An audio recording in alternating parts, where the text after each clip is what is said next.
দিন দিন মানুষ অনেক বিজি হয়ে যাচ্ছে। মানুষ বিজি হওয়ার কারণে তাদের সাধারণ কিছু কাজ আপনি নিজে করতে পারে না বা অন্যের উপর নির্ভরশীল হয়ে যায়। তো এই নির্ভরশীলতা যেমন তাদের জন্য বাধ্যতামূলক, যেমন আপনার সে চাইলেও এটা করতে পারে না বা সময়ের অভাবে করতে পারে না, কিন্তু অন্যদিকে এটা কিন্তু আপনার বা যারা বিজনেস মাইন্ডে তাদের জন্য একটা বিজনেসের রাস্তা।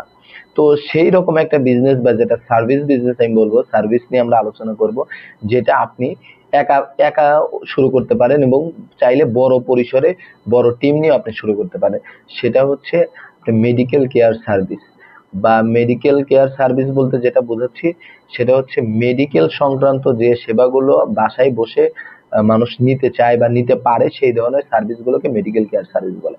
তো পুরো ভিডিওটি দেখতে থাকুন। পুরো ভিডিওটি দেখলে আপনি এই সার্ভিস বিজনেসটা কিভাবে করতে পারেন বা এটার প্রফিট কেমন সেই সম্পর্কে জানতে পারবেন। আসসালামু আলাইকুম। মানুষ এখন খুব ব্যস্ত। বিশেষ করে ঢাকা বা ঢাকার মতো শহরগুলো, ঢাকা, চট্টগ্রাম, রাজশাহী, যেখানে মানুষের রাস্তাঘাটের যানজট সবকিছু মিলে সে নিজের কাজই ঠিকঠাক মতো করতে পারে না। সেখানে বাড়তি যে কাজ ফ্যামিলির জন্য বা পরিবারের অন্যান্য সদস্যের জন্য বা রিলেটিভের জন্য বা যে দূরে থাকে তার জন্য একটা কাজ করা বা তাকে গিয়ে একটা কাজ করে করে দিয়ে আসা কিন্তু এখন খুব টাফ। তো এখন এই কারণে কিন্তু তাদের সমস্যা বা কাজ কিন্তু থেমে থাকে না বা কাজ কিন্তু থেকেই থাকে। তো সেক্ষেত্রে আপনি এই কাজগুলো করাই কারা? করায় কি হবে? তারা হয় খুব চাপ নিয়ে সপ্তাহে ১ দিন সময় বের করে এটা করছে, অথবা অন্য কারো উপর নির্ভর করে করছে। এখন আপনি এই নির্ভরশীলতাটাকেই কাজে লাগাইতে পারেন। যেমন ধরুন, আমি যেটা বলতে চাচ্ছি সেটা হচ্ছে মেডিকেল কেয়ার সার্ভিস। আরো অনেক ধরনের সার্ভিস আছে, কিন্তু মেডিকেল কেয়ার সার্ভিসটাই কেন বলছি? কারণ এটার চাহিদা শহর অঞ্চলে, অর্থাৎ যেখানে ঘনবসতি বেশি সেখানে এটার চাহিদা বেশি। এখানে আপনার ফ্যামিলি মেম্বার মিনিমাম ২ থেকে ৩ জন, ৪ জন, ৫ জন পর্যন্ত ফ্যামিলি মেম্বার থাকে। তার মধ্যে ১ জন বা ২ জন পুরুষ মানুষ বা ৩ জন পুরুষ মানুষ। তাদের মধ্যে দেখা যায় যে সবাই কোনো না কোনো জব করে অথবা চাকরি করে বা পড়াশোনা করে। কেউই ফ্রি থাকে না। কোনো না কোনো কাজ করে। এবং ফ্যামিলির অথবা কেউ থাকলেও সে হয়তো নিজেই অসুস্থ বা তার নিজেরই সার্ভিস দরকার। তো এই ক্ষেত্রে দেখা যায় অন্য ফ্যামিলি মেম্বারদের উপর নির্ভর করতে হয়।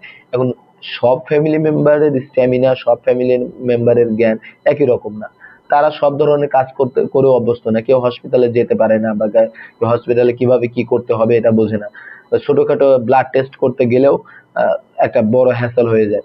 তো আপনি এই ধরনের হসপিটালাইজড যে সার্ভিস গুলো আছে, অর্থাৎ ব্লাড কালেকশন, অর্থাৎ blood sample collection, urine sample collection, বা এই টাইপের যে টেস্ট গুলো বিভিন্ন ডক্টর দিয়ে থাকে, সেই টেস্ট গুলো বিভিন্ন ক্লিনিকে গিয়ে করতে হয় অথবা ডায়াগনস্টিক সেন্টারে গিয়ে করতে হয়। এখন আপনি এই ধরনের সার্ভিস গুলো কাস্টমারকে দিবেন। যেমন ইনজেকশন দেয়া। ইনজেকশনের জন্য এখন দেখা যায় যে যেকোনো একটা কাছে নিকটবর্তী ক্লিনিক বা নার্সিং হোম বা হসপিটালে যেতে হয় বা ডাক্তারের কাছে ফার্মাসিতে যেতে হয়। ফার্মাসিস্টে অনেক সময় ইনজেকশন দিয়ে দেয়। তো এর যেতেই হয়। এখন আপনি যদি এই বিষয়ে আহ, একটু ট্রেনিং নেওয়া থাকে বা জ্ঞান থাকে, আপনি চাইলে এই সার্ভিসটা নিজে গিয়ে প্রোভাইড করবেন। এটা আপনি একা হলে সেক্ষেত্রে একাই সার্ভিসটা প্রোভাইড করবেন।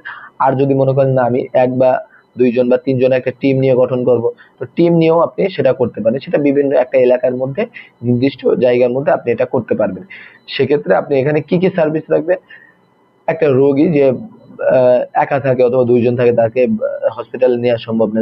সিম্পল একটা ব্লাড কালেক্টের জন্য সে হসপিটালে যেতে পারছে না, অথবা কারোর একটা স্যালাইন দেওয়ার দরকার, সে স্যালাইনটা নেওয়ার জন্য সে হসপিটালে যেতে হবে, বাসায় ওইরকম কোনো ওইরকম কোনো সুবিধা নেই বা কেউ দিতে পারবে না, অথবা তার একটা জরুরি ইনজেকশন দরকার, সেই ইনজেকশনটা তার কাছে আছে অথবা নেই, কিন্তু সেটা যে এনে দিবে বা এনে গিয়ে নিতে হবে এটাও তার পক্ষে কিন্তু অসুবিধা। অথবা বিভিন্ন ডায়াগনস্টিক সেন্টারে সিরিয়াল ধরে ব্লাড স্যাম্পল দিয়ে এরপরে সেটা রিপোর্ট আনার জন্য আবার নতুন করে সিরিয়াল, এই ধরনের সার্ভিসটা কিন্তু এখন খুব বেশি দরকার। কিন্তু জনবসতি হওয়ার কারণে এটা অনেক সিরিয়ালে থাকতে হয়, রোগীদেরও অনেক কষ্ট হয়। তো আপনি চাইলে এই যে কয়েকটা সার্ভিস বললাম, ইনজেকশন থেকে শুরু করে স্যালাইন দেয়া বা ব্লাড স্যাম্পল বা ইউরিন স্যাম্পল বা যে যে কফ স্যাম্পল, যে ধরনের স্যাম্পল গুলো ডায়াগনস্টিক সেন্টারে প্রয়োজন, সেই ধরনের স্যাম্পল গুলো আপনি নিয়ে আপনি সে নির্দিষ্ট কোনো ডায়াগনস্টিক সেন্টার বা যেখানে নির্দেশনা দেওয়া থাকে সেখানে নিয়ে আপনি তাদেরকে দিলেন, তারাও কিন্তু একরকম হ্যাসেল ফ্রি ভাবে সেটা অ্যাকসেপ্ট করে দ্রুত সময়ের মধ্যে রিপোর্টটা দিল। এখন আপনার কাছে রিপোর্টটা নিয়ে তাকে ডেলিভারি দেয়া, যে আপনার থেকে সার্ভিস নিচ্ছে।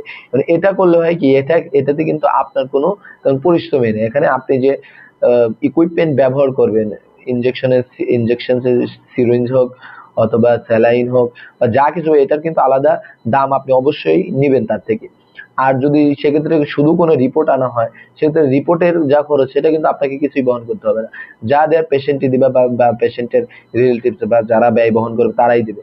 আপনি শুধুমাত্র এই যে এনে দেয়া বা স্যাম্পল কালেকশন এবং স্যাম্পলের রিপোর্ট সংগ্রহ করে আপনার সার্ভিস যারা নিচ্ছে তাদেরকে বুঝিয়ে দেয়, এইটাই মূলত আপনার কাজ। এইটা যদি আপনি ঠিকঠাক মতো করতে পারেন, দেখা যাবে খুব বড় এরিয়া আপনার লাগবে না। আপনার পাড়া মহল্লা বা আশেপাশে 2-3 কিলোমিটারের মধ্যেও যদি আপনি নিজে করেন, আপনি হেঁটে গিয়েও এই কাজগুলো করতে পারেন। আর যদি আপনি গ্রামে হন, গ্রামেও কিন্তু এটা এখন খুব বেশি দরকারি হয়ে পড়েছে, কারণ গ্রামের মানুষ কিন্তু আরো বেশি অজ্ঞ। তারা কিন্তু জানে না একটা ইনজেকশন কিভাবে দিতে হয়, সেটাও জানে না। তারা হয় ফার্মাসিতে যায়, এখন রোগী যদি বেশি অসুস্থ হয় সে যাইতে পারে না, আপনি চাইলে সেখানে গিয়ে ইনজেকশন দিতে আসতে পারেন, বা ব্লাড দেওয়ার দরকার যে ব্লাড দিয়ে আসতে পারেন, অথবা আপনার স্যালাইন দেওয়া দরকার দিয়ে আসতে পারেন, বা যে কোনো একটা স্যাম্পল কালেকশন করা দরকার সেটা আপনি করে আসতে পারেন। এই ধরনের সার্ভিস যে শুধুমাত্র ঢাকা শহর বা শুধুমাত্র শহর কেন্দ্রিক তা কিন্তু না, আপনি সব জায়গায় এই ধরনের সার্ভিস প্রোভাইড করতে পারেন। আর এই সার্ভিসের চাহিদা দিন দিন বেড়েই যাচ্ছে। আর আপনি যদি সঠিকভাবে টাইম টু টাইম সার্ভিসটা দিতে পারেন, সেক্ষেত্রে আপনার কাছে তাদের ডিমান্ড সবসময় থাকবে। কি জন্য? তারা সবসময় চাইবে সময়ানুবর্তী অথবা দ্রুত ফাস্ট সার্ভিস যারা দেয় তাদের সাথে কাজ করতে। এক্ষেত্রে তারা অবশ্যই আপনার রেগুলার কাস্টমার হবে এবং আপনি নতুন নতুন কাস্টমারের ধরার পথ সুগম হবে। তো এই ছিল আজকের ভিডিও সার্ভিস বিজনেস সম্পর্কে। তো ভিডিওটি ভালো লাগলে অবশ্যই লাইক দিবেন, অথবা খারাপ লাগলে ডিসলাইক দিবেন। যদি আসলেই ভালো লেগে থাকে অবশ্যই চ্যানেলটি সাবস্ক্রাইব করে আমাদের পাশে থাকবেন। ধন্যবাদ সবাইকে। আসসালামু আলাইকুম ওয়া রাহমাতুল্লাহ।